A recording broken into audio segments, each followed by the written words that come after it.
風呂を沸かします。お風呂の線は来ましたか？自動でお風呂の線は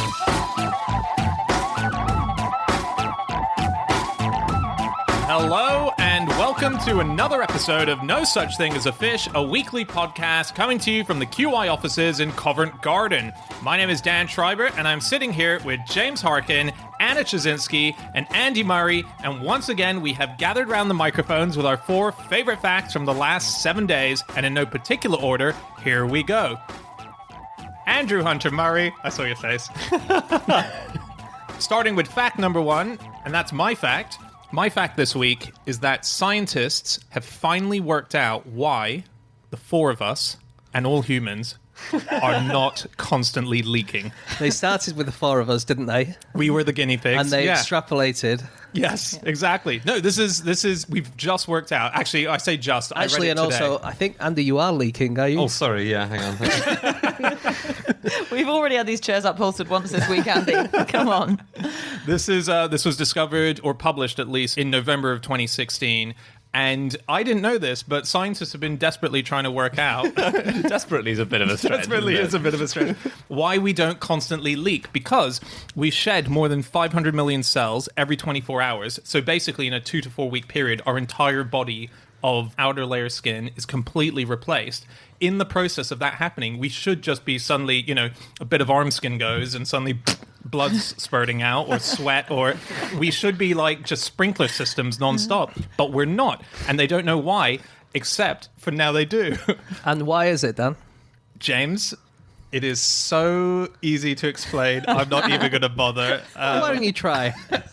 Okay, what it is we have effectively 3 layers of skin, which I think works a bit like a conveyor belt. You know how like sharks' teeth get replaced the further they go forward? Yeah. So the top layer is just the dead skin almost. It's really flaky and it goes all over the shop. Then there's this middle one which is a bit fluidy, and that's really nice. And then we have an original layer, which is sort of like the real meat of the cake, of the meat cake. Oh, yeah. And excellent metaphors and similes here. I didn't realise it was this easy to explain, I have to say. And so what happens is they all shift up one place, and what they didn't know was how it was that no holes were being revealed when the flakes of skin were disappearing.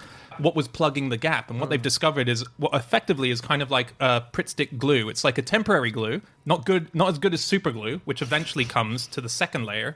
But that original layer has a sort of Pritt stick glue which holds the gaps closed, so it holds all the stuff in. So it's like a meaty cake with Pritt stick on it. Yeah, at the bottom layer. And don't forget there are 3 layers of shark's teeth on the top layer. Yeah. I didn't realise that we were completely dead on the outside. No, we're not dead. Some of us are dead on the inside.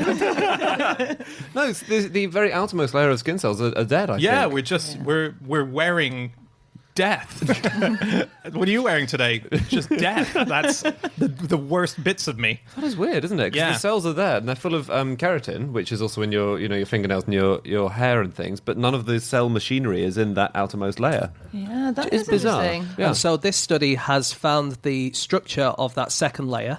Dan, the second layer is called the stratum granulosum, and that layer has got a special structure that they've just found out, and that's the reason that they've worked out that we're not leaking, right? This structure is an extremely efficient way to pack together shapes, and it was first discovered by Lord Kelvin, and it is tetradecahedrons, which means it's objects with 14 faces. And our cells are made of these shapes, so they really pack together nicely, which means nothing can get through. Yeah. Although I've been so confused by this, and so I know.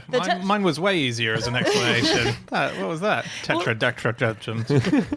The thing is, tetradecahedrons, you would have thought if that's good at plugging gaps, then the ones with 16 faces are going to be even better, and shapes with 18 faces are going to be even better. It can't be that 14 faces is the maximum goodness at plugging gaps in the skin. But then think about a cube.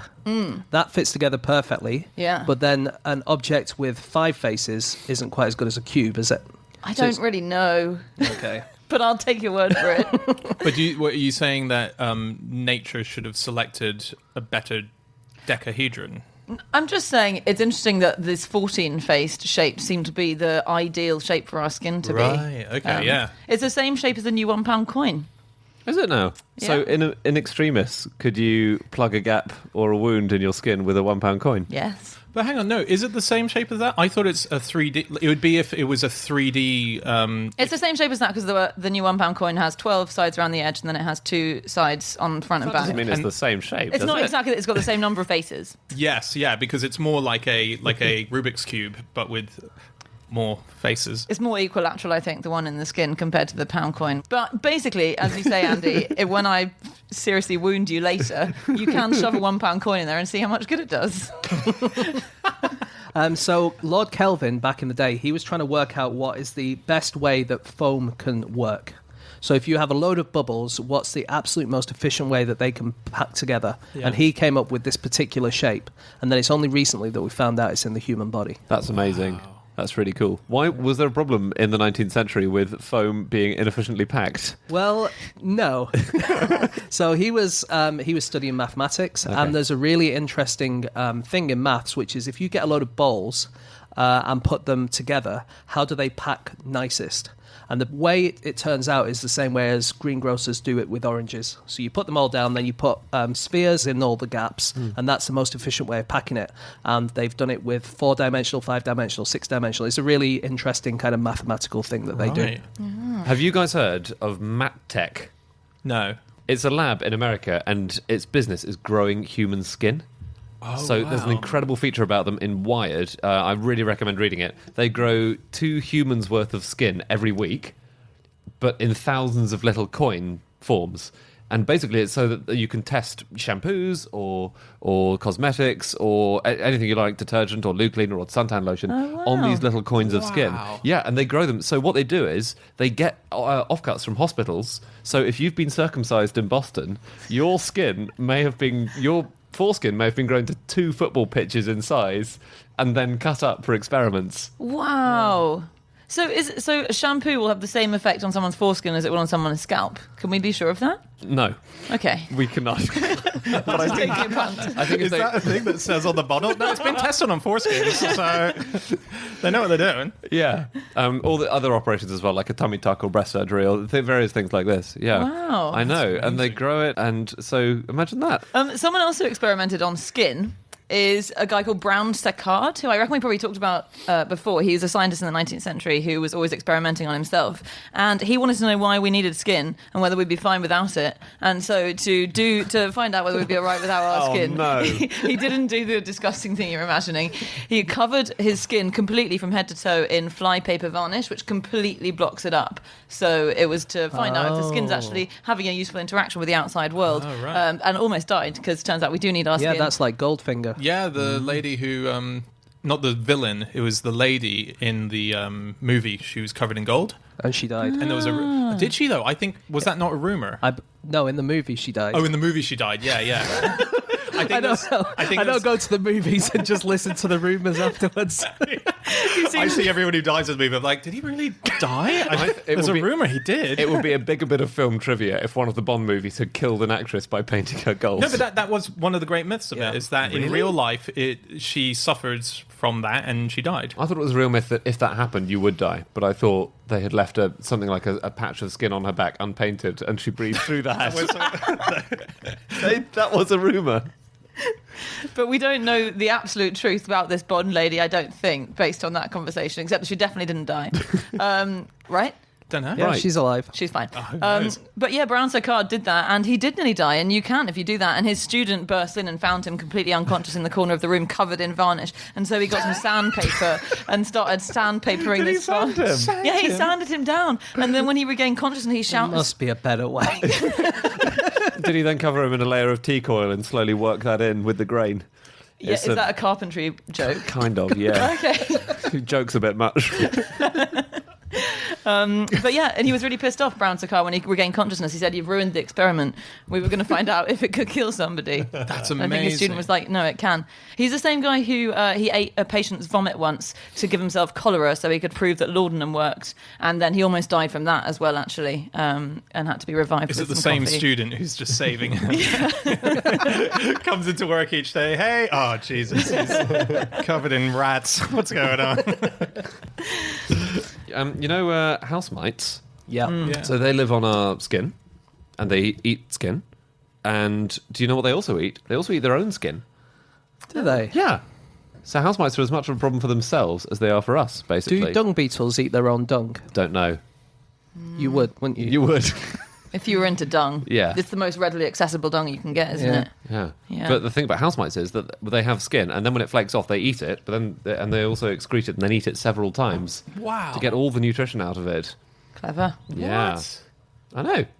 I read a fact that I found pretty astonishing today, which is that we have a microbiome. So we're covered, obviously, every apparently centimeter of our skin is covered in thousands of different species of bacteria. So we are literally housing a planet in the same way that our planet is housing life.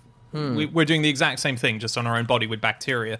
And the article said that if there was a scientist who decided to grind up a single person and sequence all the DNA from That guy would grind up himself, wouldn't he?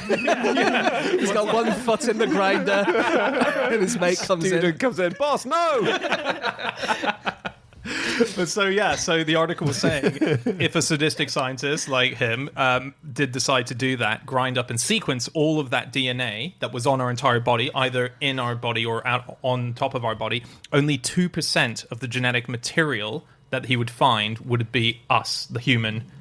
And the rest of it's all the bacteria The rest of it is floating all, around us. 98%. We're carrying 98% something else other than us. Yeah. Filthy. That's not, yeah. That's very cool. We need a So shower. disgusting. Okay, it is time for fact number 2, and that is James. Okay, my fact this week is that the iconic green code at the start of the Matrix movie is made from sushi recipes. So cool. So this is a fact. It's been on the internet a little bit over the last few weeks, but I really like it. And it was an interview with CNET by production designer Simon Whiteley. And he said that these little things that are going up and down are made of reverse letters, numbers, and Japanese katakana characters, which are from sushi recipes. Yeah, it was his wife's sushi recipe book, wasn't it? He scanned it in and took all of the writing. So cool. So do you think there's anyone who just watches The Matrix when they need to cook a Japanese meal for their friends? Where is that DVD? I also think I've only eaten sushi. I've never made it. There can't be much in the way of recipes, can there? No. Take some fish, take some rice, wrap it up, Yeah. eat it. So The Matrix, we all live in The Matrix. Oh, yeah. Well, it's an exciting Yes. theory, isn't it? Yeah, actually a relatively mainstream theory these days that we might live in The Matrix. It is, but like I was reading a lot of articles about it off the back of you putting this fact forward, and there's a lot of conferences with big scientists talking about it, and even I, who love this kind of thing, was a bit like, guys, this is bullshit. But You're wasting your time. But then I have a physics degree and I actually believe it. Do you? Yeah. Do you know what the problem is?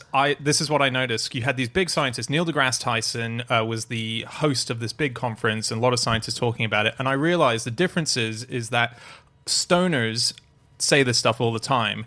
No one takes it seriously. But if you're able to, like, say an equation at the end of your sentence, suddenly the world is really interested. And that's what that was. That was a stoner conference with maths. That's Maybe what- every time you say something stupid, if you just say y equals x squared. exactly. Do you just only like conspiracy theories before they get mainstream? I think you're kind of a hipster for nonsense. Yeah, the JFK assassination is so hack. So one of the most basic ways of looking at this is we think it's probably possible for us to make a simulation of the universe. At some stage in the future it will be. And when that happens, it will be done. And it'll be done more than once. And we wouldn't know if we were in here or if we were in the simulation. And so likelihood is there's one reality and loads of simulations. So statistically, we're more likely to be in one of the simulations. Although I have a problem with that slightly because I'm not quite sure how we know there's only one reality, and then there's like a kind of multiverse theory and a parallel universe theory. Yeah. So there could just be infinite numbers of simulations and realities. And That's true, although it could be that each of the realities has a load of simulations. Oh, God, of course. And So you as can soon have as- different levels of infinity. You can have higher infinities and lower infinities. Guys, so as stop soon as hogging the there's- joint. Hand it over, man. Give me a hit of that. Elon Musk, I think, says, and I know he's a bit wacky, but he does say that he thinks there's a billions to one chance that we're not living in a simulation. Yeah, I'm with him. But you say that, I don't know if people really believe it. You know, intellectually it's probably true, but do you really think we're in someone's video game? I think it's more likely than not, but then I also think that it doesn't make any difference. Well, I was about to ask, what can I do?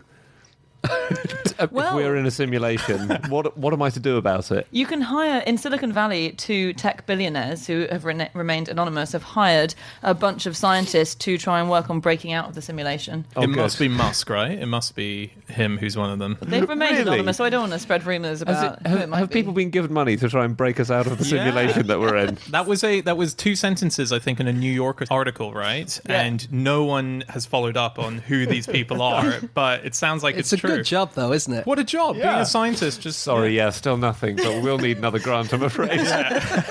yeah, we haven't beaten the boss on level 3 yet, so Do you think they would just play The Sims and try and work out how to get The Sims out of their simulation? That's such a good idea. Yeah. Can you make The Sims play Sims when you're playing The Sims? Don't know, mate. Because if you can do that, I'm with you in your theory. Only Alex Bell, who almost came on this podcast today, would know the answer to that because he's a Sims fanatic and he's not here. yeah. Oh, well. There was an engineer from MIT who worked out how much computer memory it would take up to simulate the universe as it is now. So the universe is massively complicated, and he looked into the size of the computer that would be needed to get in all this information, and he worked out that the computer itself that is running our simulation would have to be bigger than the universe. So that's impossible. But then... But what, is he using Windows? Or It looks like you're trying to build a universe. then he upgraded his system, and it turns out it's fine. Because you would just put on that little star screensaver with the stars, wouldn't you? Yeah. That's basically good enough for a first stab. See, I think a lot of people think that's not good enough, and that there's more to the universe God, than maybe that. we're not even the computer game. Maybe we're the screensaver. How embarrassing. The point is, we don't require much computer memory because it's not like there's an entire universe that's been simulated. They've only simulated the bits that we're clever enough to spot. So we're too stupid to see all the massive gaps in this computer system. So it's like every time we study the movement of stars or something, then in this computer simulation they go, okay, the humans are looking at it now, we better provide some information for them here. But the rest of the time they don't have that information there. And that saves on computer memory. And that's why there is a computer that's the right size to run this simulation that we're all in. And that's why in quantum physics, things only change when you actually observe them. Yes, because we're all in a computer. That's the thing. Like, you don't see the...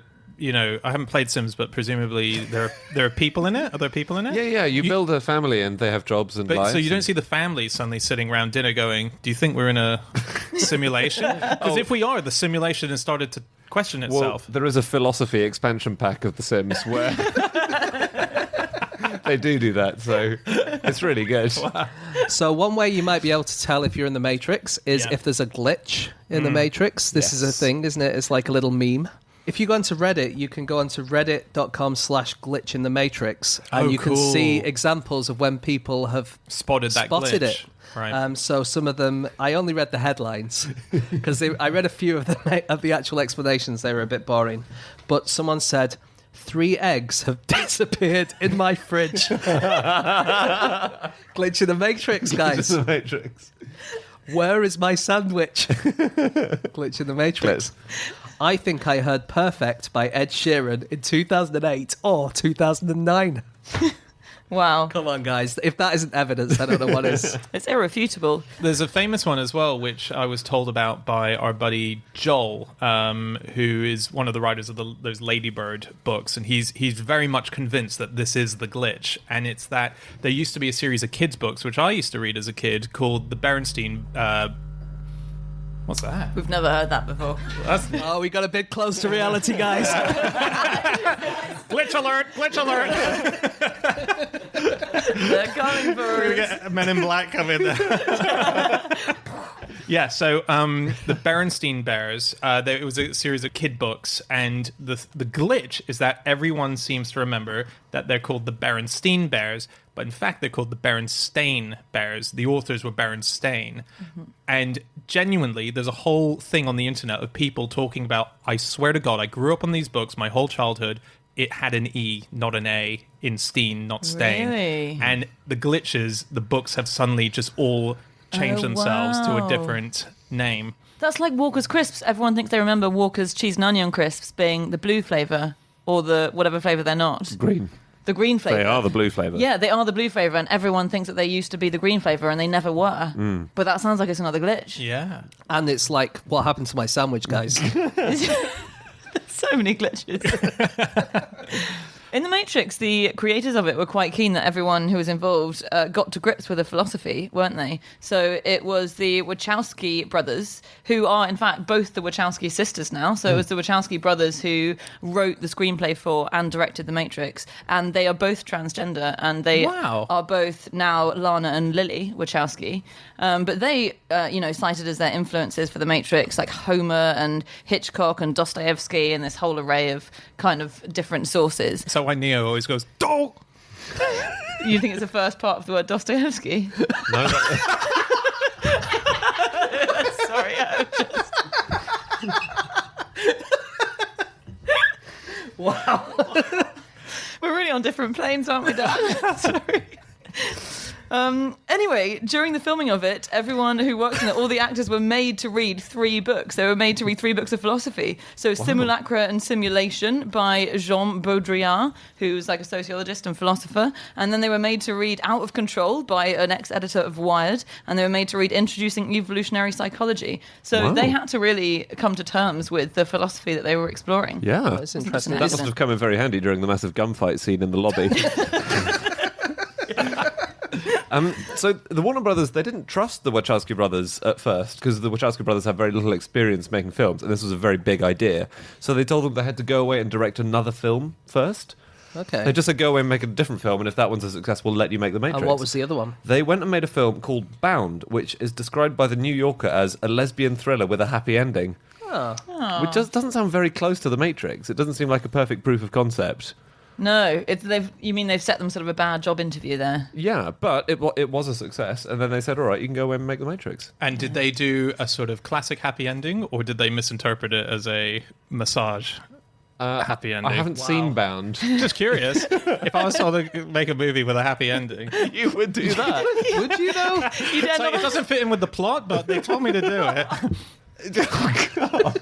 Every Disney film would end in a masturbation scene if Dan was there. Well, we saved the day. Just gonna have a quick massage. It's very weird that you hear happy ending and that's the first thing you assume. The Matrix would not have been made if you were the Wachowski brothers.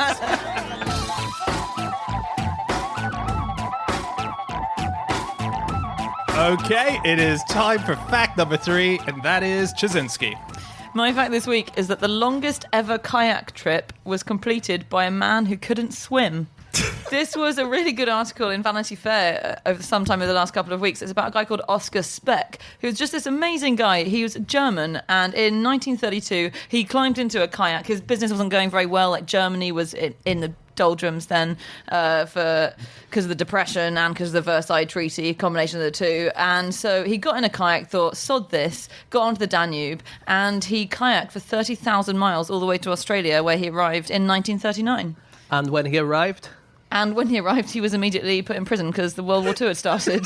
And he was German. But he enjoyed it so much that he decided he was going to go to Australia. That was never the plan. So he would kayak during the day, and then he would dine in the evenings with ambassadors and the rich of every place that he was staying. In fact, he even, and this is maybe potentially why he was arrested when he got to Australia, he was German, obviously, but at one point he met up with a Nazi officer who gave him money funding the next leg of his kayak trip, and he had a Nazi flag on the front of the kayak as he was going. They probably thought they were being invaded by the smallest ever German forces. You wait till the other guys get here. Yeah, he didn't think he was going to go to Australia, did No. he? He had a vague goal of reaching Cyprus to work in the copper mines. Yeah, that was his big dream, wasn't it? He wanted to work in a mine. That was his... And he realised it. Yeah. So he ended up, by kind of coincidence, I guess, kind of north of Sydney, in a big opal mining area, and he really did make his living from then on with opal mining. So he had this fantasy about mining, and he was always sending random bits of rock home to his family and saying, I think this is really precious, and they just go, it's a lump of rock, mate, keep kayaking. But he really did make his fortune in opal mining, and he never went back home, I don't think, or he didn't go back home until 1970, never saw his parents again, spent the rest of his days out in Australia. 7 of them were spent in a prison of war. He was. We should add. He stayed in Australia post-war, but for the entirety of World War II, he was in jail. Yeah. So he arrived, was arrested, and spent World War II. Although he did escape twice. Did he get recaptured because he insisted on going with his kayak? Just look for any waterways suitable for a kayak. He'll be on one of those. He got arrested in India on the theory they believed that his kayak was also a submarine. Really? Yeah. And they thought he was a spy, right? They thought he was a spy and that he was kind of scouting for the Nazis. Yeah. I've been canoeing or kayaking, and for a lot of the time, my kayak was a submarine. I had the problem where I went, I think it was kayaking with my wife, both of us in the same kayak, but I sat at the back and she sat at the front, and I'm a lot heavier than she is, and so she was paddling in midair, and I was just sinking. So the one thing that I didn't read in all of this stuff about him is that he couldn't swim. Did that change at all when he was... No, he never learned to swim. He never learned to swim. No. Because there's huge stretches of just ocean, like dangerous, high wave ocean. Well, there were stretches where he'd go for like 50 miles or whatever, but actually, if you look at the route, he did hug the coast as much as he could, as you would. Also, he didn't really reach Australia. He reached an island that the Australians had colonized and it wasn't mainland. But it's still Oz. Australia. I would argue that you would have quite a journey to then get actually to the coast of Oz. He'd been all the way around Papua New Guinea as well by that point and dropped down. Yeah, he landed in Saibai, which was Australian I'm territory. impressed. Like he's I'd like to see you do it, Dan. I'm just saying. But it's interesting. The not being able to swim thing is extraordinary because as soon as you're even this far away in a pool from a ledge and you can't swim, that becomes dangerous. You know, a kilometer is dangerous if you can't swim. Yeah, it is mad. Yeah. He was probably a bit mad. I'm bigging him up here. Yeah, I know. So Britain sells kayaks to the Inuits now. Really? Yes, because a school trip went there a few years ago with a few kayaks, and then by the end, they didn't need the kayaks anymore. They were going home. And so they said to those guys, do you want these? And they were like, oh, yeah, we ran out a few decades ago. We'll take some back. And then the company that makes them now sends a few over every year. That's very cool. That's very nice. Pope John Paul II loved kayaking. Did he? Yeah, he was in a race and he was winning it, and just before the finish line, he got a hole in his boat and he sunk. Just a holy boat. Holy boat. That's so good.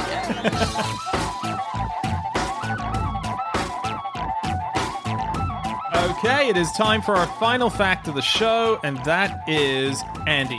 My fact is that male butterflies use fake sperm to trick each other into thinking they're extra fertile. Oh, I'm glad we've got a happy ending to this podcast. 90% of butterfly sperm is fake. What? So what is it? Plaster of Paris? It's just filler. Polyfiller. It's not poly. It's completely bogus sperm. It's sperm lookalikes which have no nucleus. They carry no proper genetic information that can be passed on in a mating sense. 90%. Wow. So Phony. a sperm without a nucleus. Yeah.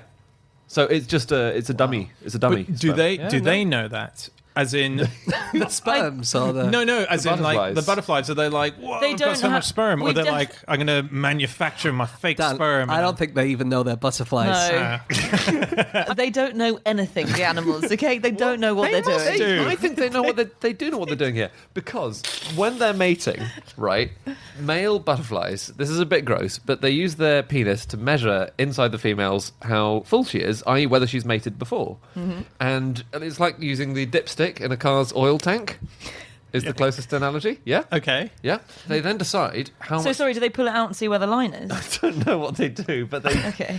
I don't know exactly how they do it, but they then decide how much sperm to deposit based on the female's mating history, and it's much cheaper for them to produce non-fertile sperm, right? Cheaper in form as far as energy is concerned. Exactly. It yeah. takes a lot less resources. Not money. Yeah. So if the female is nearly empty, then the male will inject lots of fertile sperm, but then loads and loads of fake stuff, which is designed to put off future males who might mate with the female. Because then they do the dipstick They thing. come along and they're they'll like, say, oh, then this female's this mated with loads is- of males, and there's a less of a chance that my genetic material will get passed on to the next generation. So Right. they might be deterred from mating. yeah. Yeah. So that's why they have these huge amounts of phony sperm. They also eject. Maybe this is the same thing that they eject. Actually, it's something called methyl salicylate, which is also called oil of wintergreen, which I think is that substance, and it smells really, really strong. And that's what tells the males don't mate with this one she's already been mated with. Yeah, and it's the same. Anti-aphrodisiac Yes, deodorant. exactly. They It spray on turns- the female. It turns you off. Yeah. Okay. But it's in mouthwash and Is it? in chewing gum and in various things that we use. this That's why you substance. never have butterflies trying to mate with your mouth. Yeah, and thank God. So can I just get my head round this whole animals don't know what they're doing thing? So they don't know that they've put the filler in. I don't know that we know what they know. But but God, it's like the Matrix all over again. They Like- must not know that they've put the filler in, because otherwise they would then put the dipstick in to someone and be like, Well, no, I reckon that's all filler. No, because if they find that the female's tank is already full, they inject a more potent mixture to compete more with the other males. So they have different tactics depending on the mating situation, basically. And why would you not just go for your most potent sperm? Because it in takes the a initial? a lot of resources. Okay. So it's easier to use the fake stuff. I know what you mean. I do know what you mean. I don't understand why they haven't evolved to instinctively think when they go in or then they dip in and they realise that she's full up. Instinctively evolved to be like, well, I do that a Yeah. lot and it's not real. That's my trick. Yeah, exactly. Maybe the other guys have caught on. So they don't know. They don't know that they're all filler. Maybe some of them do. Maybe they're not doing it as much as they were a few thousand years ago. So the females, if they don't want the sperm, they will eat it because they have a stomach next to their vaginas, which will eat the sperm. So this is specifically to male cabbage whites. And when your male comes in, he might do a blockage in the vagina to stop anyone else coming in. Right. But obviously that's not good for the female because she wants as much genetic material as possible. And so they found that she has something called a bursa copulatrix inside her reproductive tract, which is basically a second stomach, which means she can digest stuff that's in there. How useful. So she can eat through her mouth and her vagina. Okay. It's quite the party trick. No, but there are jaws. She's got jaws down there because the stuff the male deposits is surrounded by an incredibly hard shell, which is designed to block up the entire thing so that other males can't mate with her. So she has evolved incredibly tough jaws to chew through this thing. There's a film where Jaws, yeah, with sharks. There's a few. It's not the one I'm thinking of. There's a giant butterfly vagina heading towards you. Isn't there a film where vaginas have jaws? Yeah. Yes, yeah. Yeah. I think it's a B movie. I don't think it was a Spielberg. I was thinking about a B movie as opposed to a butterfly movie. But yeah, it is good to eat, isn't it? So the semen can actually contain useful stuff, and the men know that, and so they do this thing called puddling male butterflies, where they suck salts off the ground. So the way butterflies drink is they drink through a straw in their mouth, this long proboscis, which they uncoil, and the males will go along the ground sucking up lots of salts, lots of sodium, and then this goes into their sperm, and when when the female butterfly eats that, then that creates good offspring. So, what happens when it's winter and there's loads of ice and we put loads of salt on the roads and the butterflies come down and eat loads of salt? What happens then, Anna? You get super butterflies. That's what you get. Yeah. You get. Do you actually? You do. You get. Wow. You get males with extra muscles and females with bigger eyes and bigger brains. Wow. I don't see many butterflies in winter. Gyms. In gyms. I thought they all... I didn't think you'd got many flying around in winter. Yeah, so you can get, let's say, you might salt the roads when it's not winter. Or yeah, you okay. might salt them in higher places when it's cold or whatever. But Yeah. basically, they found out recently that if you salt the roads and the butterflies eat the stuff, then the next summer they have extra muscles, bigger eyes, bigger brains. And they asked the scientist who is involved, so surely that means that road salt is good for butterflies. And she said, I do not want that to be the take-home message. Why not? Well, I think because basically you are changing nature in some way, and generally speaking, we think that doing that is probably not a good idea. There's always something, isn't there? Yeah. I would love to see muscular butterflies flying around with big arms.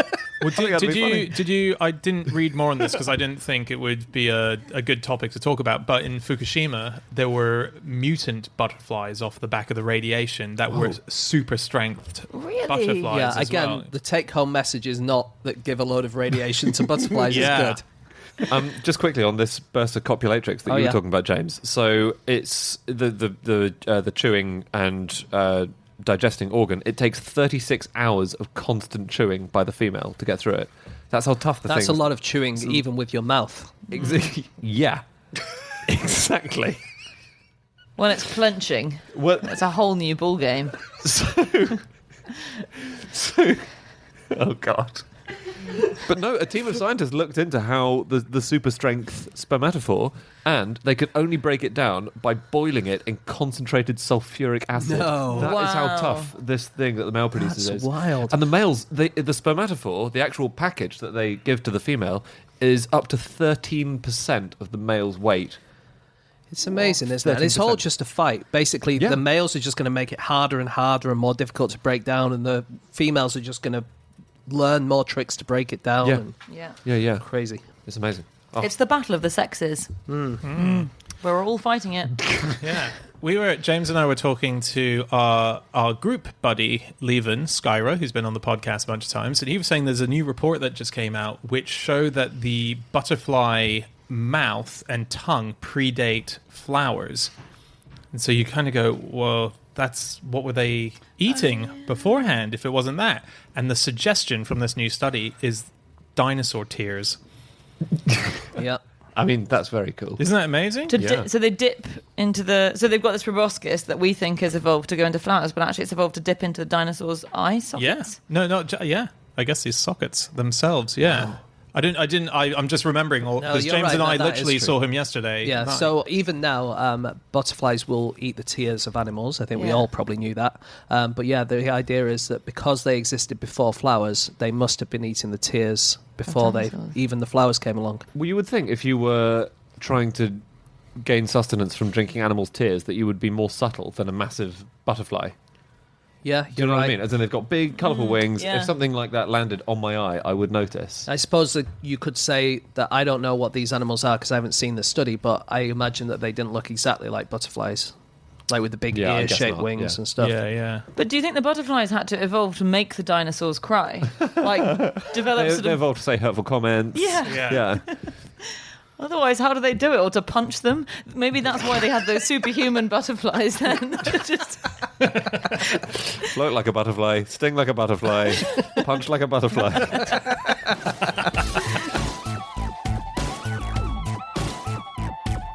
Okay, that is it. That is all of our facts. Thank you so much for listening. If you'd like to get in contact with any of us about the things that we have said over the course of this podcast, we can be found on our Twitter accounts.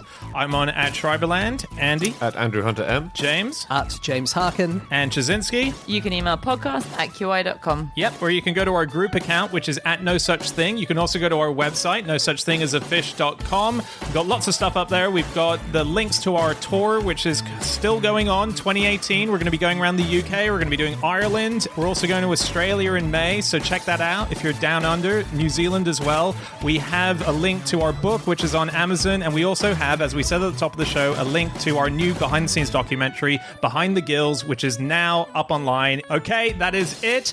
Andy, time for my massage, and we'll see you all next week. Goodbye.